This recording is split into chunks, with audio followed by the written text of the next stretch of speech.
n'akazi ngo avuye mu Rwanda ubutabera reka ngufate ikintu kimwe uri hanze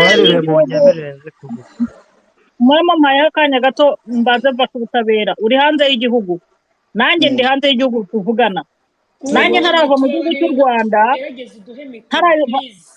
ntarava mu gihugu cy'u Rwanda numvaga ko nyine abo hanze nta misoro igihugu ndimo abantu benshi bazi ko ari nta misoro nta gihugu kitagira imisoro kuko kidafite imisoro nticyakubaka umuhanda nticyakubaka amavuriro nticyagira amashuri ahubwo noneho ngewe ibihugu ndimo byo bigira iyo misoro bikagira nayo twita formalite ajya mu mifuka y'abantu bigatuma iterambere ryabo ridindira uyu munsi none rero nategereje yuko uduha facts z'uburyo urubyiruko mushobora kuruteza imbere mu bikorwa atari mu magambo murakoze ntabwo ndi bwizinde mu magambo cyangwa nkomeza kwirepeta kubera ko urugero rumwe narutanze sibyo ni nacyo kibazo kinakomeye ni ukuvuga ngo niba bidafunguye bitari open ku bantu benshi kandi hafi ya bose urugero nk'urwo rubyiruko natanze urugero rw'izo kampani zimwe na zimwe usanga erega kandi namwe murabizi ikibazo dufite hano ni uko umuntu reality abayemo cyane cyane namwe muri kumbaza ibibazo muri mu Rwanda ntago ari uko mutabibona uko iyo tuvuze ngo ikibazo cy'ubushomeri suko mutakibona kirahari kandi gikomeye ariko naho ubutabera burahari naho wantu ubutabera burahari kuki utatanga ubutabera banzu nyumve hano ikintu ntari kwemeranya nawe nimba uvuga ngo NPD ni ya FPR ukavuga ngo Kotarako ni ya FPR ukavuga ngo Horizon ni ya FPR ukabigiraho ikibazo nimba ari zo company se zifite ibishoro zishobora kuba zakora ibyo bintu nta bandi bashoramari babishoboye gukora imihanda ya miliyari 80 cyangwa 60 uragira ngo bikorwe nande ni kubitekereza se nyine uragira ngo aho niho hari ikibazo hari piganwa wigeze wumva hari piganwa wowe hari piganwa wigeze wumva bariza mu kavuyo ntabwo turi kumenya ibyo asubije n'ibyo adasubije reka tuhere ibibazo kuri Anje Gapira ushobora kubaza ubutabera murakoze njyewe ntabwo mbaza ubutabera bwonyine wenyine kuko afite team akorana ongera ijwi Anje njyewe ntabwo mbaza ubutabera wenyine kuko afite team y'abantu banini akorana nabo n'urubyiruko rungana nanjye yayobeje urambeshye muranyumva no just hold on ndakugeraho noneho ikibazo mubaza uvuze ko wabaye mu Rwanda warahize warahabaye umunsi wuri indege straight ujya mu gihugu urimo ntazi icyo ari cyo nibwo wafashe microphone uvuga yuko urubyiruko rwo mu Rwanda rufite inzara rufite ibibazo wowe na bagenzi bawe nibwo mubonye umwanya mwiza wo gutangaza ibibi mwabonye mu Rwanda ndakubaza ikibazo kimwe cya mbere ubunyangamugayo ufite bwo kunenga ikintu ari uko ukivuyemo ni ubuhe ikindi kibazo cya kabiri ndi bukibaze wowe n'indi timu yawe again urumva mushobora kuba mwarafashe indege straight mu Buraya hano muri iyi space nitanzemo urugero njyewe ndi umuntu umaze kuzunguruka mu bihugu byinshi cyane sibyo kandi ndacyari urubyiruko ndacyari mutoya nta gihugu na kimwe ndageramo kidafite ikibazo cy'ubushomeri mu rubyiruko cyangwa kidafite hatari ikibazo cy'utuzi ndaguha urugero like iyi turi gutanga urugero ngo ibihugu bitwegereye ndaguha urugero like South Africa ndaguha urugero muri Nigeria ndaguha urugero rw'ibihugu byinshi bitandukanye urubyiruko rugenda rugaragaza yuko rudafite akazi ibyo bihugu mubwira like South Africa ni igihugu cyamaze kuba developed ntanswe u Rwanda rukiri mu nzira y'amajyambere urumva ibyo rero niba koko ari ibintu bihari biri clear ku bihugu byateye imbere kuba u Rwanda rukigira icyo kibazo kandi bizana abashoramari ngo barebe ukuntu bahashya icyo kibazo ntabwo ari ikibazo byacitse cyangwa byahungabanye calm down please wumve ko ntabwo ari ibintu byacitse ikindi cya nyuma mfiteho ikibazo urimo uratubwira ngo abantu bose ngo tudahuje ideas ngo ntabwo dukwiye kumva ko ari abanzi urimo urabwira abana b'imyaka 2 mwebwe ko mwifata mu gatuka perezida wa repubulika niwe ukora kordona ibintu byose biba mu gihugu. Icyo ndakibaza, mwagiye mutuka serivisi zitatanze serivisi zikwiye mukareka first family, kubera iki mwumva yuko niba kanaka yagizanye ikibazo agafungwa mwanze Kagame wamufungishije ni PK wamufungishije? You guys come on, ntabwo PK akora muri serivisi zose z'igihugu. PK afite abantu akorana nabo. Niba mushaka gukliyaringa ibintu, ndakwinginga ciye bugufi nk'umuntu ufite ubumuntu, kliyaringa uvuge ngo iyi kampani ereke ntabwo yakoze ibintu biyibazwe, ariko first family ntabwo ariyo ikora ibintu byose muri iki gihugu. Murakoze. Ikibazo gihari ko wavuze ngo mfite imbona nayo nuko ko kubitekereza, ni naho ikibazo gitangirira kuza kumva yuko uvuze wese ibitagenda agomba kujya mu gatebo kamwe, donc agatebo kari kreye hariya kagomba kujyamo abakritika bose, ni naho atangira kuzira ibibazo. Sinzi n'umaze kuvuga ngo ndatukana kuri Twitter, mwese muri kuri Twitter ubu wasomera, sibyo? Nka Twitter nubahutse nkatukana, sibyo? Cyangwa nkagira uwo menasa cyangwa nkagira uwo mbwira nabi. Njyewe nta muntu ndi kumwe nawe, ntabwo ndi responsable y'abafite ibyo binyabupfura bikeya. Mvuga ibintu no servier, nkabivuga uko mbibona hatarimo gutukana, ntabwo ari ubwo burere nahawe, sibyo? Niyo mpamvu mvuga ngo tworoherane kuko tugiye kuvuga abatukana mumaze iminsi mubona bita Kasuku, none se ntagavugira ntari kuri kotereka mvuge none nanjye rasa ku ntego za politiki muri zaka. Ndi gusubiza uwo muntu washyize mu gatebo kamwe n'abatukana. Ndashaka kwerekana ko ku mpande zombi abo ntibabuze, sibyo? Ariko uyu munsi none ntabwo navuga ngo watukanye, ngo niba Kasuku yatukanye ngo nze kubigushyiraho, ibyo ntibimureba, sibyo? Icyo nakwisabira nk'abantu bigaragara ko tujijutse, niba turi kuganira buri wese akaba afite imyumvire itandukanye n'umuntu, bishobora gukorwa mu bwubahane. Ntiwemere icyo umuntu akubwira, ni uburenganzira bwawe, ariko nawe n'utabyemeye n'uburenganzira bwe. Nta mpamvu yo kumumenasa, nta mpamvu yo gutangira kumutarakinga ngo atuye hehe. Ibyo aba ari byo biba deba, sibyo? Kumenya aho atuye, sibyo? Reka subiza ikibazo yarambaje kinavuze ngiye. Ntabwo nananirwa kuvuga ngiye kuko Rwisereka yaciwe umutwe. Ibyo ni ibintu bizwi, urumva? Ababuriwe irengero barahari, urumva? Abo batoragura bapfuye kuko bagiye mu mashyaka barahari, nimugoroba banabigarutseho. Umuntu wese watinyutse gukora cyangwa kuvuga ibitandukanye n'ibyo ishyaka riri ku butegetsi rishaka kumva, aho hose dufite ingero, urumva? Abenshi barafunze, icyo ntabwo ari igishya. Buri wese rero tubwira ikintu wafungiye, buretse nguce mu ijambo. Reka twakwihoreye none utangiye kurengera. Oya, ndavuga ndasubiza. Buretse nguce mu ijambo, niko bimeze. Iyo urengereye natwe niyo mpamvu iyi space iriho. Tugende wahakanye ngo natwite utukana ngo niki. Jya kuri Twitter yawe imaze amasaha 22.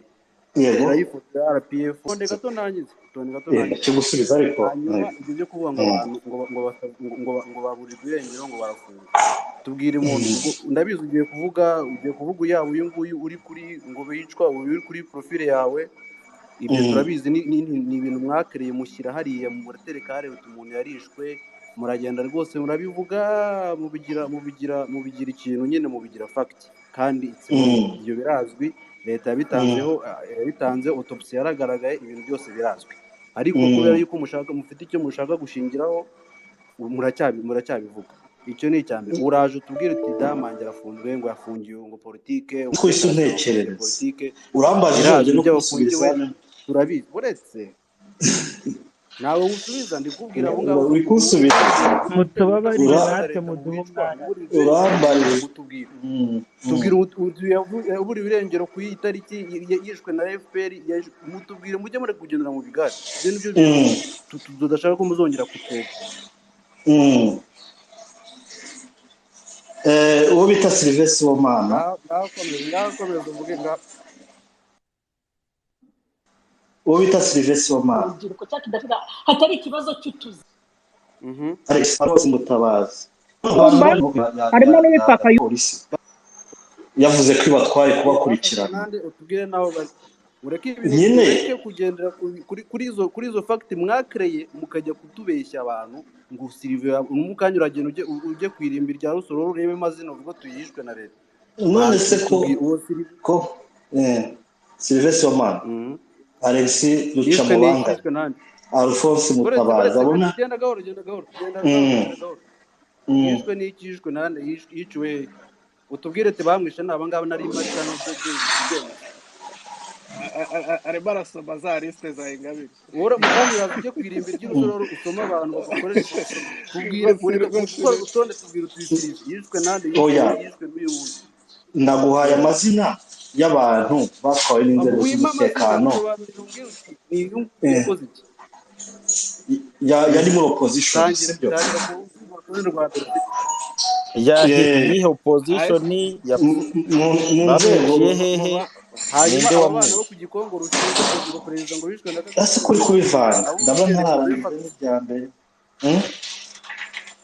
tugerageze guhana umwanya kugira ngo tuze kumva igitekerezo cya buri umwe wese tunumve ibisobanuro kuko hari n'umuntu witwa Kayitare nawe ubwo arashaka kuvuga amanitse ikiganza kuva kare hari uwitwa Twishime ndashaka ko buri wese agenda abaza mu mutuzo hanyuma akasubiza ariko turashaka kugendera reka banza asubize Kayumba kunsomera natwe dufite byinshi byo kumubaza yego we mwamaye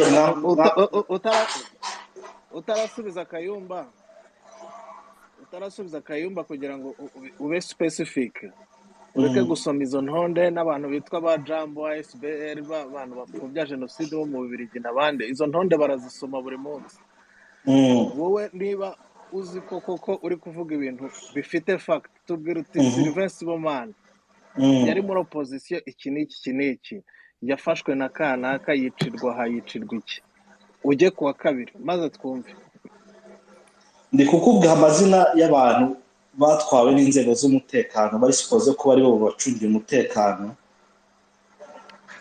bwarakeye bavuga ko abo bantu babuze sibyo responsable wa mbere ni umufite sibyo niwe ugomba gusobanura ntabwo ari njye ugomba gutanga proof yaho ari ahubwo wamutwaye ni utanga proof uri kunsaba gukora inshingano z'uwakabaye amucungira umutekano kuko zitwa impamvu za politike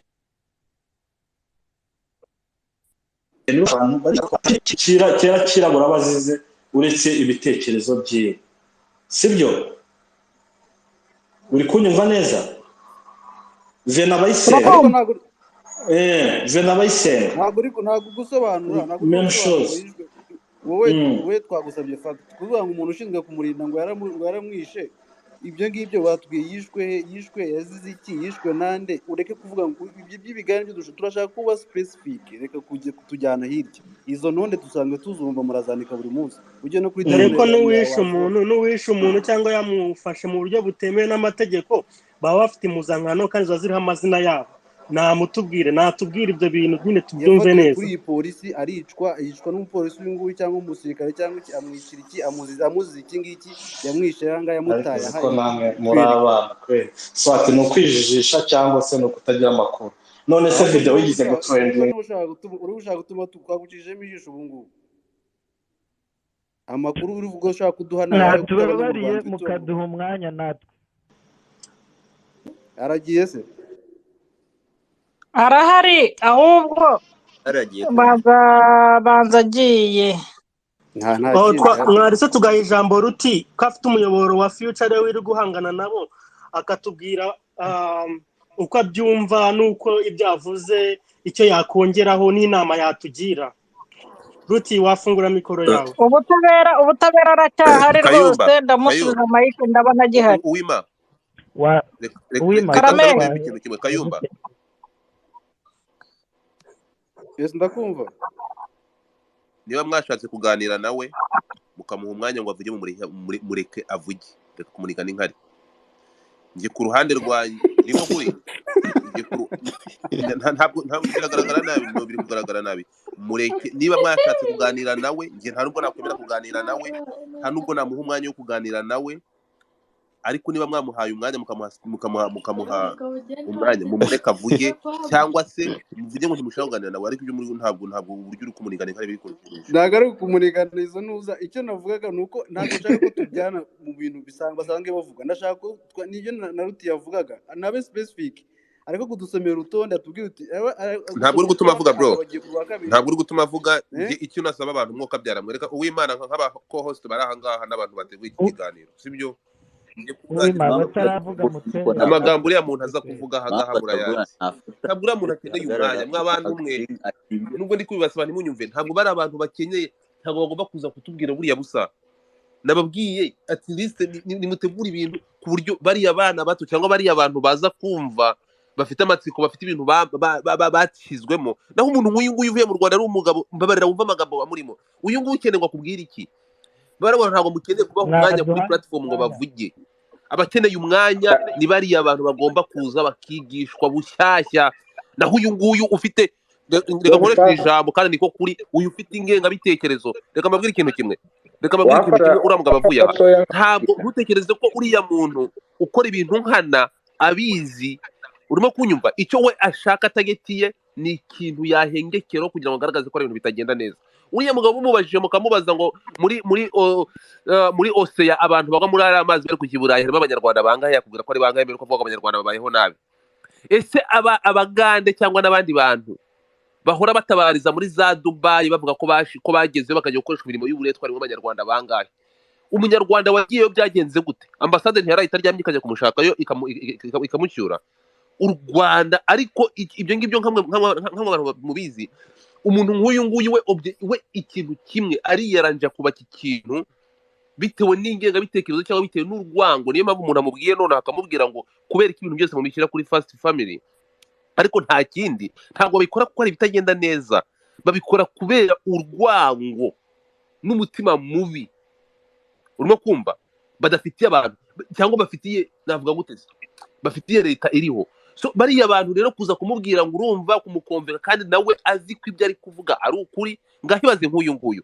Umbabarire wumve ikintu kimubabaje, ngo nuko onkre we aratanga urugero rwa onkre we ngo wahombye.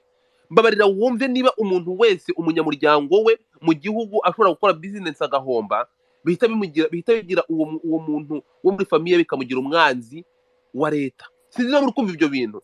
We ngo ariko njye nibaza n'ibintu bakora ndashaka no reka twumvikane. Reba mu gihugu abantu bahomba. Reka nkubaze ikintu kimwe, mu by'ukuri ntabwo umwana wa perezida we yagenda akajya gukora business igahomba. Ariko aravuga ngo ndatanga urugero rwa hafi, onkre wanjye yarahombye. Ngo ibaze vraiment, kubera mu gihugu ibaza abantu bahomba, hanyuma we uwo muntu murashaka kumwumvisha iki? Aguha fact akakubwira ko onkre we yahombye. Kubera iyo mpamvu rero nta butegetsi buri, ibintu byose birapfuye mu gihugu. So uwo muntu ntabwo nge nifuza ko mwamuhana platform ngo avuge. Ntacyo avuga. Mwimuhereza umwanya wo kuza kuvuga ubusa. Ntabwo uriya muntu akenewe kuza kuvuga hano. Ndabasabye mureke ikiriho nkuko nabibasabye mwuka byaramwe, mureke habeho ekipe ebyiri zira ekipe ya 25 abwirwa ibintu bimwe byarabibwiwe n'abantu yizeye aribo babyeyi be cyangwa abanyamuryango be. Do you think ko ari ikintu cyoroshye kugira ngo umuhindure umwereke ko ibyo bamubwiye bamuyobeje?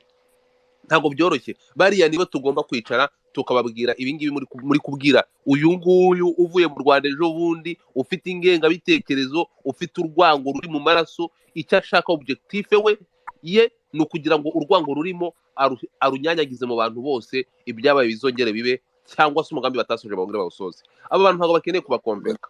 Ndabasabye mureke bariya bana tubahereze, tubashakire ekipe ebyiri. Ariko umuntu nk'uyu nguyu iyo avuga, wamwumvisha ikintu ari kugarukaho ngo twavuze ngo bazashakishwa cyangwa tugomba kubamenya. Of course niba muri aho ngaho muroga abantu, muroga urubyiruko, ariko urwo rubyiruko narwo n'abana b'abanyarwanda bakeneye gukira kuko mubagaburira uburozi. So kukumenya rero, kukumenya ukagaragara wanimera ni ngombwa ukajya imbere y'inkiko birashoboka. Nta gitangaje kirimo. Of course ugomba kumenywa. Ntabwo uvuga ngo ntabwo turi kumvikana ibitekerezo. ufite ibitekerezo cyangwa ufite uburozi muri wowe wamaze kwanduza urubyiruko rw'ahantu ariko natubwire aho ari ntabwo yabikubwira gute business yashinze ni iyihe urumva yungutse iki nimba aho bunguka ntabyo akubwira hanyuma noneho ugaruke niba reka nshimire umurundi wavuze reka nshimire umurundi waje hanga mu kanya agashimira wa murundi we thank you natwe president wacu turi proud ye 100%. We are proud of our president kandi turashima ariko aya masaha aba bantu kubera negativity yabo aragenda yakuva muri umuntu ngo nta kazi afite wowe uzi imyaka afite akazi mani aba bantu simbashaka ngo akabyara ngo abantu muzaya mukora space abantu nk'aba ngaba bafite imyumvire nta mpamvu yo kubahereza platform ngo bavuge umwanda ndabibasabye oya ngewe su kubabeshya ninjye umukuyeho kuko numvaga umutwe umaje urakoze cyane ntabwo mukeneye kubaha umwanya ntabwo mukeneye guhereza umwanya abantu nka bariya bajye bakungura hari abavuge tubamenye ariko ntabwo no niba kubaho kwawe wowe nk'umuntu umwe bishobora gutuma abantu 100 babura ubuzima ku giti cyanjye ngewe numva wowe ku giti cyawe kutabaho kwawe ari byo byaruta niba kubaho kwawe kwatuma abantu 1000 batabaho cyangwa 100 numva kutabaho kwawe ari byo byaruta ku giti cyane aha u Rwanda tuzi ibyo twagezeho ikintu cy'ubushomeri barimo kuvuga ni n'ikintu mbanengera kubaho usabiriza wumva ko kutabaho neza kwawe byagizwemo uruhare na sutara guhaye umurage cyangwa n'igihugu kitagufashije ni ikosa ribi ejo heza hawe hari mu biganza byawe ntago amafuti yawe ugomba kuyagira impamvu zondi gukora ukiteza imbere biri muri wowe kwishakamo igisubizo ntabwo leta ibyo uvuga perezida uyoboye igihugu yari impunzi kugera aho ageze nta ruhare yigaga agenda n'amaguru ava mu nkambi kugera aho ageze kubaka igihugu abanyarwanda twishimiye wowe uvuga ntago Habyarimana leta ye yamurihiriye ntago leta ya Habyarimana wowe uri murazana abantu ngo 5-4 leta zari ziriho zicaga 100 n'igihumbi ku munsi urumva uyu munsi umuntu wubatse igihugu ntago yategereje ntago yagiye arangasa kuze ngo nta murage bamuhaye cyangwa iki kwishakamo ibisubizo wowe ntago kuza hano ukaririmba ngo ubushomere ishakemo igisubizo icyo navuga mereye kuri twebwe nk'urubyiruko twafashe tuzi icyo turwanira tuzi ko turi ku ruhande rw'ukuri twige tumenye amateka tumenye politike nituza kuvuga tuvuge ibihari kandi cyiza ku Rwanda dufite byinshi byo kuvuga ikindi nk'uko babivuze hari bakeya bakeneye guhugurwa no guhindurirwa imyumvire bakereka ukuri hari n'abandi bazi ibyo barimo nka space ya nimugoroba umuntu yateguye space kugira ngo yice abantu psychologically araza atanga freedom of speech abantu niba ari tubimanya ntago nzi n'amazina yabo akaza rega n'uwo yavuze n'uwo yarabarimo nk'ibyo iriya ni psychological damage urabyumva bikaguca mu matwi hari umuntu ufite mu mutwe hasi hari bumutere kubyibazaho no kugira ikindi akoraho urumva ni psychological damage ngo freedom of speech ukaza ukavuga ubusa iriya freedom of speech twanayigarutseho twanaberetse n'impamvu atari ingenzi mu Rwanda tutanayishaka imeze kuri yo kuza ukavuga ibintu bishobora gusenya igihugu ni ukuvuga ngo ibi bintu barimo gukora byose barabizi ko ni psychological damage gukwirakwiza ikintu gishobora kuzakwira ejo kikaba cyateza ibibazo kandi bano bose bafite personal trauma ntago ari ikintu ariko abanyarwanda barababaye nibo mvugira ntawe ni ukuvuga ngo bafite personal trauma we ku giti cye yahuye n'ikibazo bwite ngo bamwinye passport ngo uncle we ngo kanaka ke ngo runaka we ku giti cye arangije abigira ikibazo cya leta araza bisakuza mboneraho mbwire n'abantu serivisi nitagenda neza ntago ari leta umuyobozi tujya tubibona perezida akora ibiganiro mu midugudu mu turere yagerayo abaturage bakavuga kuntu barenganyijwe n'akarere n'abandi sibyo igihugu ni icyacu nitwe ejo hazaza h'igihugu natwe batari mu gihugu tuzataha twubaka igihugu aho twaciye mu bihugu twaciyemo byatweretse ko sinzi abantu bavugana nubwo baba bazi n'ibyo barimo yo njya navuga ngo ni nk'amanama arimo abantu mu bihugu bitandukanye nibwo wamenya ko kuba umunyafurika ukavukira mu Rwanda no mugisha kuba umunyafurika ukavukira mu Rwanda ni amahirwe igihugu cya Afurika ikinini cyaguha gikomeye ukagishimira ni umutekano n'amahoro yo gukora ibyo ugomba gukora mu mutuzo nta ruswa zirimo, nta muntu ukwica ufite igihumbi cyawe. Ibihugu bituzengurutse ubikuza yawe ukagenda wihisha, ari ayawe, sibyo? Ikinini usaba leta ni amahoro. Murakoze, reka nsoze. Ndabashimira cyane, nishimiye no kubana namwe no kuba mu muryango mugari wanyu. Dukomeze ibyo twiyemeje, gusa abarwanya leta icyo nababwira, umuntu utazi u Rwanda arwiga. Mwebwe mwiyemeje kuba abaheza nguni, ndababwiza ukuri ko kuza hano mugatakamba ngo abicwa n'iki, nta muntu kwica. Ibyo ukora nibyo bishobora kugukura mu buzima, ariko nta muntu ugukura mu buzima. Mu Rwanda iyo ukora igihugu gishaka. Urakoze cyane. Ufite ijwi n'irya Samusure rwose muvuga kimwe. Mwiriwe, ushobora gusaba ijambo. Urumva waryihaye. Nuko nibwo nyinjira ku rubuga mfatiyeho, ndi kubumbira mu gihugu cy'Ubufaransa. Nitwa Benjamin Kayiranga. Nkaba maze iminsi 2 hano mvuye mu Rwanda. Nkaba narindi mu ruzinduko, ariko mfite ibikorwa byo gufatanya n'amashuri hano, ishuri nkoramo mazemo imyaka 26 nkoramo, byo gufatanya n'indi shuri mu Rwanda kugira ngo dutere imbere kandi turwanye ibintu bya ekoloji birwanya ibyangiza isi cyangwa se ibidukikije tukabirinda. Ubwo ndi presence ndi umutekinisiye mu mashanyarazi, ariko mu bindi bikorwa ndi umuhanzi, nkaba nararimbye Freedom cyangwa se izindi ndirimbo abantu bagiye bakunda muri za 97. Ikintu nashaka kubungura n'igitekerezo niba munyemereye. Mwanya no wawe.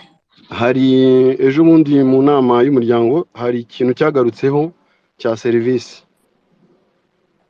Ngiye ukuntu mbibona kandi nkaba mbyifuza, mfite akazi nk'umutekinisiye mu mashanyarazi.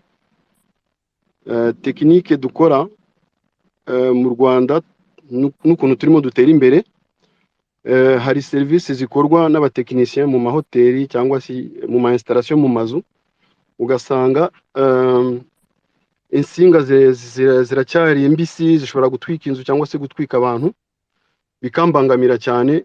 Nk'umuntu ukunda igihugu ushaka gutanga umusanzu, nkumva twagombye gushyiraho service yo gutraininga abatekinisiye bari ku isoko.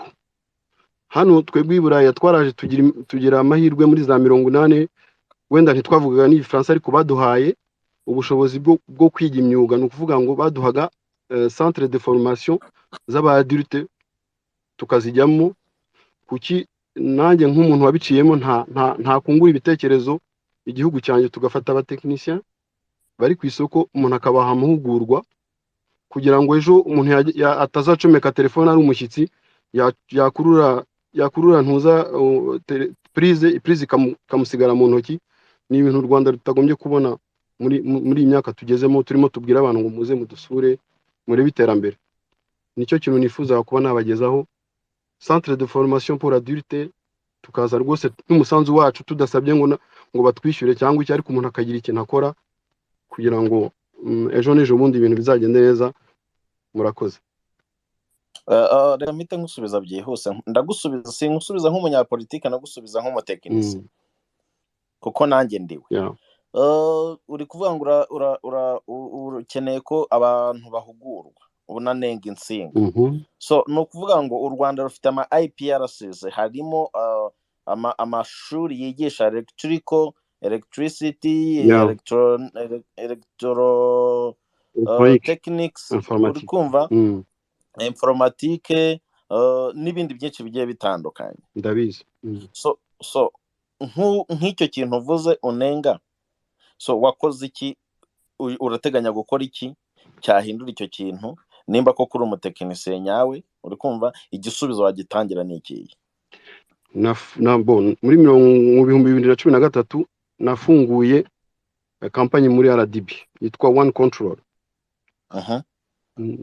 Nshaka abatekinisiye Kigali bashobora njyewe ku buryo kuko ntashobora kuza ngo niyanstare directement nkifite inshingano hano famille n'akazi ndavuga nti mbashyire ku isoko batangire bagenzure ahantu twajya tubona hari ibibazo n'ababikeneye ariko nsanga abo batekinisiye banjye barize bafite tekinike bava mu mashuri ariko ntabwo bafite kinabyita gute ntabwo bafite uburambe cyangwa mu kazi cyangwa se ubumenyi buhagije kuko akenshi inyubako nshyashya wenda zakozwe n'abanyamahanga ariko izagiye zikorwa n'abatekinisiye bari ku isoko icyo gihe sinzi aho bipfira usanga amadisjoncta ari installé mbese afite ukuntu insinga bazishyira munsi aho zisohokere munsi zigasohokera hejuru ugasanga nta protection installation zifite niwe sinenga kuri standard y'abantu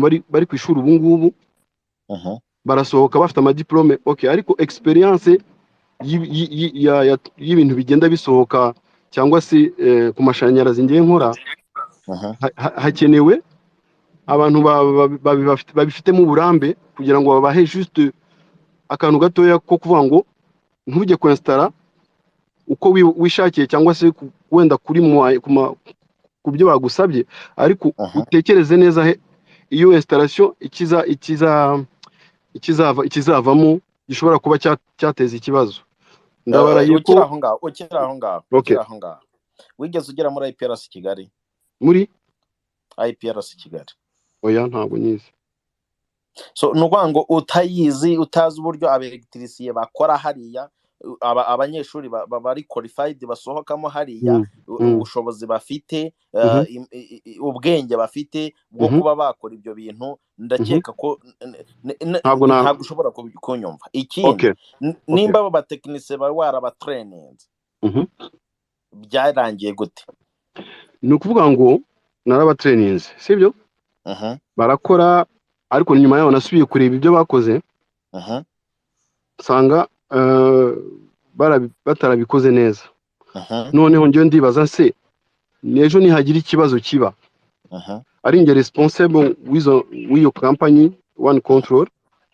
ninjye bizageraho ingaruka ikindi nanone umbwiye aho hantu ntigeze ngera ariko bana na respect mbafitiye murebe ejo bundi nari muri shike ninjira muri shike neza zambona boîte de dérivation insinga zirashinyitse ahantu hose ngiye wenda n'abatekinisiye bari ku isoko batigeze batrainingwa ariko bemerewe gukora sinzi mu buryo bakoramo ni ikibazo gihari tudashobora kwirengagiza nshobora kuza mu nzu zose pardon iyo company yawe ira active ariko ntabwo ikora irasinziriye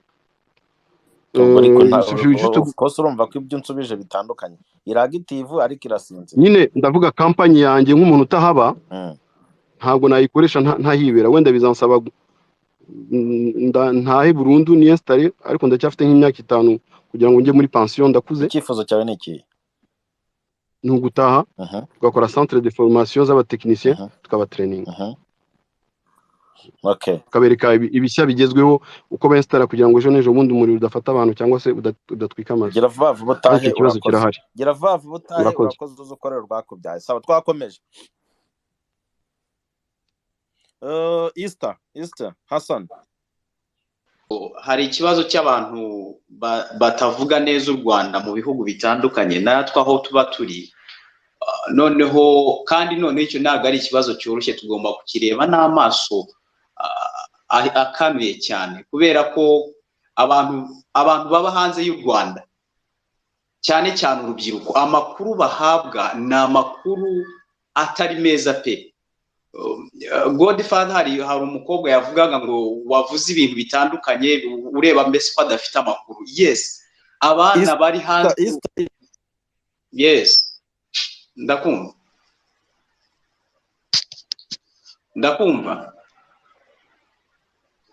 hello komeza ijambo ryawe ari kuva komeza yes hari ubwo narindi kuvuga Easter nyemerera nsubize Ben kano kantu gatoya okay ibi bintu Ben avuze mu byitondere kuko ibi bintu ntago biba birangirira aha ngaha kandi murabizi ko ejo bundi dufite inama ya cogamo, abantu bari kugenda banenganenga utuntu kugira ngo ibintu bitagenda neza babishyire hanze, tube twagira ibyo duhomba.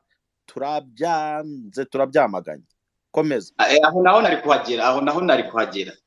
So hari abantu bafite ubutsiko mu mahanga atandukanye, n'inahangaha niyo waba uri muri East Africa. Ngende umunyeshuri Geneva, ndi umunyeshuri Switzerland, ariko noneho mu bihugu byose byo ngiye njyamo hari abantu bafite ibitekerezo bitandukanye n'uko u Rwanda ruri ubu ngubu.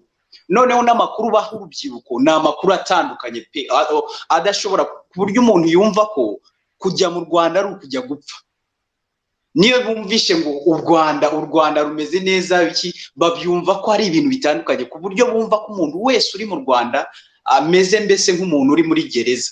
Bumva ko abantu inzara yabishe, bumva ko umuntu uri mu Rwanda mbese adafite uburenganzira bwo kuba yagira ikintu akora.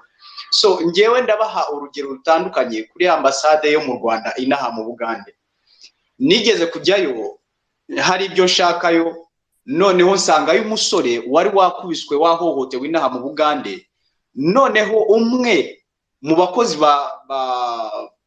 ba embassy y'u Rwanda aramufata, bamuha amafaranga y'igishoro, baramukurikirana. N'ubu nguwo uwo musore w'umunyarwanda hakorera ndahazi Kamara mu Bugande. So noneho icyo ngicyo ntabwo abantu bashobora kukiriya bavuge ngo ariko se u Rwanda ko turuvuga nabi, leta y'u Rwanda ko tubivuga nabi, ariko se uyu nguyu uko ameze gutya. So hari abantu bagiye bafite ubutsiko inaha muri niyo wajya mu Nairobi, niyo wajya mu bihugu bitandukanye, bumva ko gucuruza amakuru, ishusho y'u Rwanda idasa neza ari cyo byazabagezaho. Ariko noneho icyo mbabwira, reka tureke guca intege. Ishusho y'u Rwanda igaragare, tugerageze kuyigaragaza nk'uko rumeze. Abangaba bafite ingengabitekerezo zabo, bafite uburyo, bafite intego zabo zo kumvisha ko u Rwanda rudashobora kujya imbere. Hari umuntu wavugaga ngo ubushomeri ni bwinshi mu Rwanda. Nta gihugu kidafite ubushomeri, nta gihugu kitarimo abantu badafite. Kubera iki? U Rwanda 75% ni urubyiruko, kandi noneho ni urubyiruko rurangije amashuri. Ntabwo abanyeshuri bose bashobora kuza ngo babone akazi, ahubwo noneho abantu batabonye akazi babafashijwe gute kugira ngo batangire akazi, noneho bahe n'abandi abantu akazi. So noneho tureke gushira umuragwa n'inuze n'ibyo ngibyo bitameze neza ngo tubivaneyo. Ariko se ubundi reka mbabaza, uri umunyarwanda uharabika u Rwanda, urumva ko uzigera witwa ikindi kintu utitiriwe u Rwanda? U Rwanda ko ari we mama wacu, mwaretse tukaruvuga neza, tukanarwubaka. Izo mbaraga mushyiramo muharabika u Rwanda mwazishyizemo twubaka u Rwanda, kugira ngo u Rwanda noneho ruzagere kuri izo ntambwe mwumva. Noneho ku itariki 20 dufite cogamo. So uyu mugabo uvuyeho ufite company, uvuze ko afite company mu Rwanda, urimo kunenga electrician mu Rwanda, abantu bakora amashanyarazi, ntabwo akora akantu gatoya, ahubwo byumvikane ko hari ibindi bintu biri inyuma. Noneho bashobora gutangiraho bagaharabika be, noneho ejo cogamo yaza baba bafite n'aba agent babo mu Rwanda, bakaba bakora n'ikintu, noneho uwo muri rukaza bakavuga ngo nturebe ibyo navuze, ngo nturebe ibyo navuze. So abantu ngabo baba bafite abazanya makuru, ariko noneho afite icyagamije, afite na target, afite icyerekezo. So ngiye ikintu nababwira nk'abanyarwanda, uru ni urugamba, uri umunyarwanda. ahubwo abayobozi barimo hano, mutunyarukire mugere muri shike, mukontorora ayo mashanyarazi neza, murebe bataba barashyizemo n'ibindi bintu wamugana. Uwo muntu ashobora kuza ari nk'umutekinisiye akinjiramo, ariko noneho ari ikitso, afite na target, akaba yayobya insinga, noneho igihe cyazagera umuriro ukaka, bakavuga ngo ariko se. So niyo mpamvu abantu nk'abo ngabo bagomba gukurikiranwa, noneho bagakora n'ubugenzuzi. N'ubwo turishimye kubera ko abivuze, ahubwo igihe kitaragera. Dufite abashyitsi baza mu Rwanda, hari ibihugu byinshi bishaka ko abashyitsi nk'abo baza mu Rwanda, kubera ko abashyitsi nk'abo cogamo, heads of the governments kuza mu Rwanda ni ishema. Kandi noneho hari abantu batabyishimiye, abantu bumva ko u Rwanda rudashobora kugira akantu keza. Ariko se abo bantu bo bumva ko tuzagira gute? Tuzakomeza dukomeze tube mu marira? So twebwe ntabwo tuzakomeza kuba mu maganya no kuririra abantu bo hanze dutegereje ngo yenda batugirire impuhwe baduhe kudufaranga. No, tugomba guhagara tukavuga ngo iki ni ukuri, iki ntabwo ari ukuri, kandi tukaninenga. Turabizi ko u Rwanda dufite ingamba nyinshi kandi dufite naho dushaka kujya, yewe dushobora kuba tutarahagera, ariko ntabwo bivuga ko tutazahagera. Kuhagera tuzahagera dute? Tuzahagera ari uko twiyemera muri twebwe, twumva ko dufite ubushobozi bwo kwiyubaka kandi tugatera intambwe tukajya imbere. So Hasani urakoze cyane. Hasani urakoze. Ibyo bitekerezo bipfuye. Reka mvugeho akantu gato cyane. Network zawe zongeye zagiye. Uri kutwumva? Ndakumva. Hasani uri okay komeza. Hari umugabo wavuga ngo hari ibitekerezo by'uburozi abantu baha abantu, urubyiruko na cyane cyane mu bihugu byo hanze, na cyane cyane mu Bubiligi, mu Bufaransa n'ibindi bihugu bitandukanye. Ubona ko abantu bafite ingengabitekerezo yo gupfobya no konona izina n'ifoto y'u Rwanda ku banyamahanga no ku bandi bantu. Ariko ibyo bintu ntabwo ari byo, tubirwanye kandi tunabivuge nabi. U Rwanda ni urwacu, urubyiruko noneho tugomba gushyiramo imbaraga tukamagana abantu nk'abo ngabo bafite ibitekerezo gutyo, kubera ko u Rwanda ruzajya perezida ntabwo azagumaho igihe cyose, n'abandi bantu bazaba, ni twebwe bazaha hagati kugira ngo tujyane u Rwanda. Noneho nituvuga ngo ubu ngubu u Rwanda biracitse, umuriro uratse, tugire gutya, ibyo ngibyo dukinga amatwi yacu, dukomeze twiyubake kandi tugire ibitekerezo byiza. Abafite akazi mugakorane n'umurava, abatangira kampani muzitangire, muhe bagenzi banyu akazi, dukomere tugire ishema. Abo bantu bazamwara ejo hazaza. Murakoze. Urakoze cyane Uwimana. Hari abantu ubona twaha ijambo, ariko ndabanza nsabe umuntu wize electricité ushaka kugira ikintu atubwira, atubwira uburyo atubwira uburyo disjoncteur ushobora gucurika insinga, noneho umuriro ukagenda ukazicurika ukanazicurukura. Icyo kintu ndashaka umuntu wize electricité kugira ngo dusobanure icyo kintu. Rwanda duha ikaze kwibuka byishimo Karangwa na mwene Karangwa, hari uwitwa Prince Mutabazi, mwese tubahaye ikaze. Tofiri Soso, ba Soso ni babiri, hari Soso Solange nyirango na Sosonde. Gitifu w'Umushinwa twakubonye, urakaza neza, uri kumwe n'ubutabera kuri bose. Donasiye, murakoze cyane kujoininga groupe yacu, bibaye byiza mwaza kuyoboka mukumva ko abana b'u Rwanda bazi igihugu barimo n'icyo kibamariye. Murakoze cyane. Ndashaka umuntu wize electricité azamura ikiganza tumuhe ijambo, tujya dukubitira ikinyoma ahagaragara. Ariko Kayitare no wamwima ijambo mu gihe tugitegereje uwize amashanyarazi. Ngira ngo twagira ngo twite tumureba nyine azamuye ikiganza. Ngira ngo na Karangwa n'inararibonye mu bintu byinshi, ashobora kuza kugira icyo yatubwira. Birara electricité urayizi? Okay, ntago ari byo, ntago ari we. Umva siwo utararangiza. Kayitana yasabye ijambo. Kayitana reka tumuhe umwanya, arakurikirwa n'umukobwa nzamuye witwa Sandrine, nawe wahoze asaba ijambo guhera kare. Murakoze. Reka Kayitana abanze Sandrine, then urakurikiraho. Thank you. Murakoze cyane. Sinzi niba Godfather ashobora kuba kiri around, ariko hari ikintu kimwe yavuze nyigiraho ikibazo. Buriya muri sosiyete turimo aka kanya hari byinshi bigomba gupfa kugira ngo hagire ibyigwaho. Kimwe nk'uko hari inzego, hari realite y'isi hari, kugira ngo habaho ikintu cyiza kandi kiba gifite na opposite side yacyo. So kuba u Rwanda dufite aba opposite bahari, bari hirya no hino imahanga, hari n'abari mu gihugu, ariko ibyo byose ntibigomba gukuraho yuko hari abantu basa nk'abafunzwe mu mitwe. Urugero nk'uwo muntu wavuze ngo hari abana ngo bari hanze, abo bana kubigisha bisaba iki?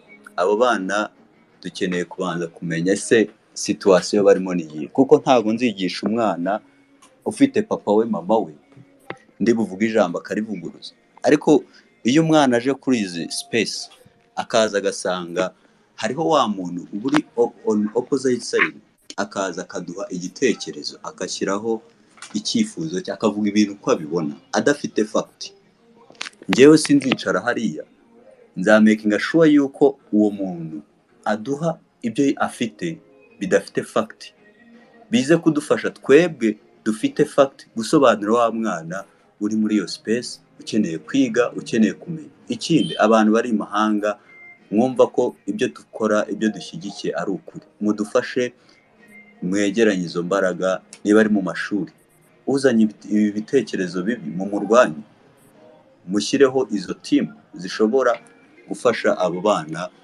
muri izo nzego zose. Kuvuga ngo u Rwanda ngo ntirufite ubushobozi, ngo nk'uyu muntu w'amashanyarazi waruje, uyu muntu w'amashanyarazi arumva ibintu by'abiheruka muri za 2013, IPRC ntago azi ibyo ari byo. Kugeza kuri iyi saha twe turi mu Rwanda tubona ama IPRC ibyo ashoboye, tuzi ibikorwa remezo bigiye bishyirwamo n'abo bana, tuzi ubushobozi bafite. Ariko kwifata ukavuga ngo aba bantu tubime ijambo, ahubwo turibahe tubarushe kwigisha ba bana dukeneye ko twigisha, kuko izo mbaraga nizo ziri budufashe.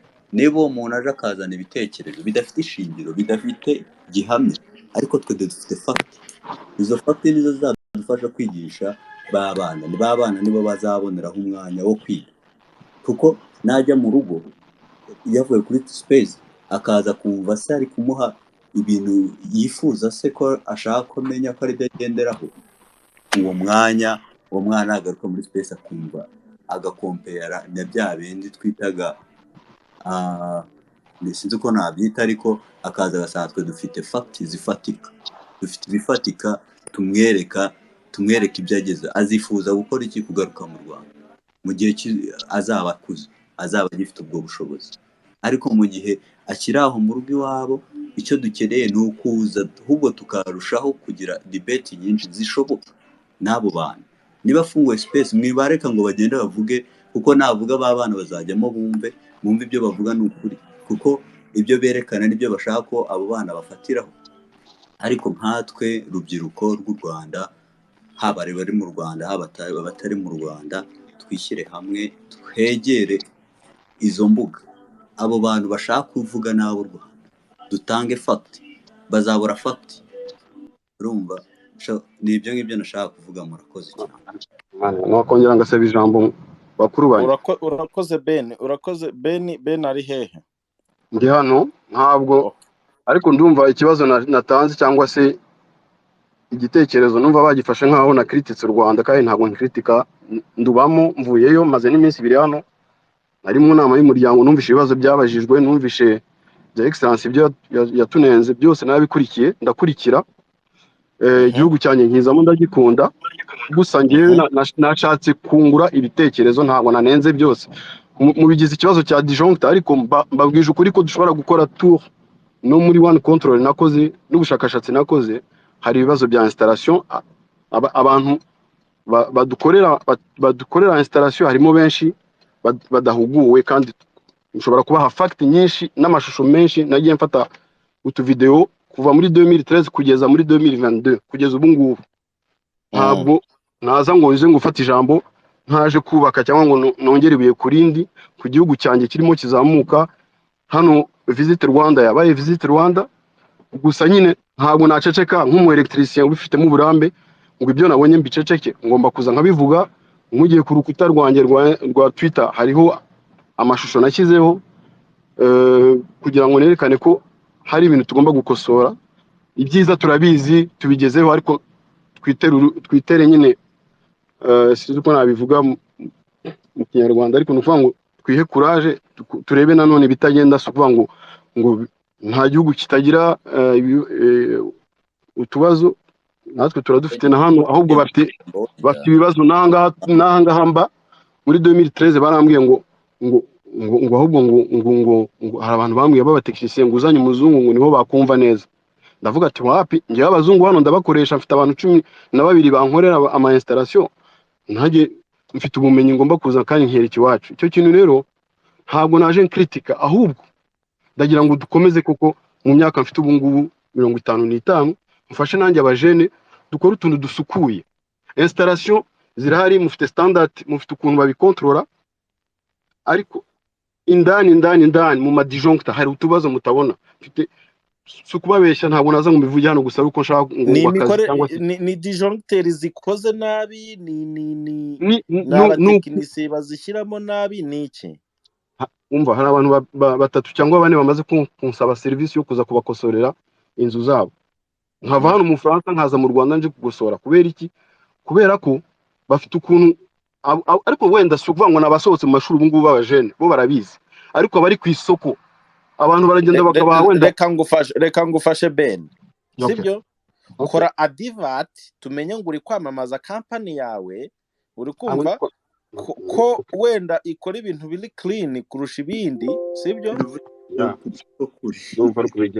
Ibyo tubikwemerere, ariko ntago turi bukwemerere ko uri bufate umwanya hano wo kunenga cyane no kuvuga cyane bitagenda neza. Ahubwo wenda avuga ati ngewe mfite company, nakoze research. Ntabwo mbikeneye rwose company yawe, ntabwo nkeneye ngewe gusa nakoze research. Ibyo ngibyo nabiprova, kandi ntabwo mbwira ngo nceceke. None se nacece ikibazo mbona mu gihugu cyanjye nkunda. Ntabwo nkucecekesheje, ariko rero niba nje hano nkakubwira nti hari ikibazo icyo ukeneye Ben, sibyo? Icyo ukeneye kugira ngo ibintu bigende neza, nyuma yo kubona ibyo ngibyo, sibyo? Uri kumva? Okay, uwafashe ubuhe mwanzuro? Nimba atari ibanga kuko niwo ubizanye, umwanzuro ufite n'uwuhe? Umwanzuro mfite yego yuko hano ndi barantreninze kugira ngo njye nkorera aho nshoboye hose umwuga wanjye w'umu electricien.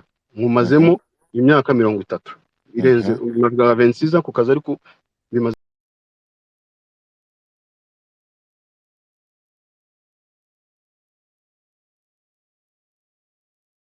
ndi mu biruhuko, ariko ntabwo ushobora guca ku nzu ntarebye ukuntu yastaye cyangwa se amatara ukuntu bimeze. Ni ikintu cyabaye nka hobby y'umutekinisiye, ubushobozi bwo kuza ngo nkore cyangwa se ibiruhuko bihagije byo kuza gufatanya n'abajene uretse abo babiri na forumye. Ariko ndumva twakora nkuko mbyifuza ama centre de formation y'abantu y'abatekinisiye bari ku isoko, umuntu akabaha ka training kugira ngo ejo n'ubundi dukore utuntu dusukuye. Dere nimba rero ushaka ibyo bintu, korana na IPRC, ukorana n'ama IPRC zigufashe. Nimba ufite abantu ukoresha, ubazane mu Rwanda ba training urubyiruko rw'u Rwanda, cyangwa se wasanga binahari ahubwo ari ukutabaza. Okay, sawa, sibyo? Ariko reka nunganire siyo gatoya. Ben, ngewe ndakuzi, Kayiranga ndakuzi mu Bufaransa, kandi ntabwo ari ubwa mbere ugiye mu Rwanda. Ndumva twanarahuriyeyo. Ninde utamuzi ahubwo? Ben, ninde utazi ko ari umuntu uhora mu Rwanda? Ninde utazi ko ari umuntu uhora kuri RBA yatanga ubuhamya ibintu by'amashanyarazi yabivuze kuva kera? Ngewe muzi 2015 abisobanura ko ariko kazakora. Urumva rero ntabwo umuntu ahubwo natubabariye kabisa, hano harimo abantu bumvishe nabi. Merci, murakoze. Bene ni ngewe wamuhaye Mike kugira ngo avuge ibitekerezo bimurimo. Nibyo. Hanyuma rero nicyo cyakindi njya mbabwira, mujye mubanza mutega amatwi umuntu, hanyuma ibyo avuze muba ari byo mumusubizaho, mutagendeye mu kigali cyo kuvuga ngo konsoro ubwo yaramaze kuvuga gutya reka nkomeze mfatireho. Mujye mubanza munayungurure, mwumve ngo umuntu ibyo avuze nibi, cyangwa se munamusobanurire. Ngo usanze turi kuri ibi. Murakoze cyane. Merci. Okay. Munyemerere ngira ikindi ndenzaho gatoya. Yego. Bigaragara ko Ben amaze igihe kinini ari concerned kuri iki kibazo,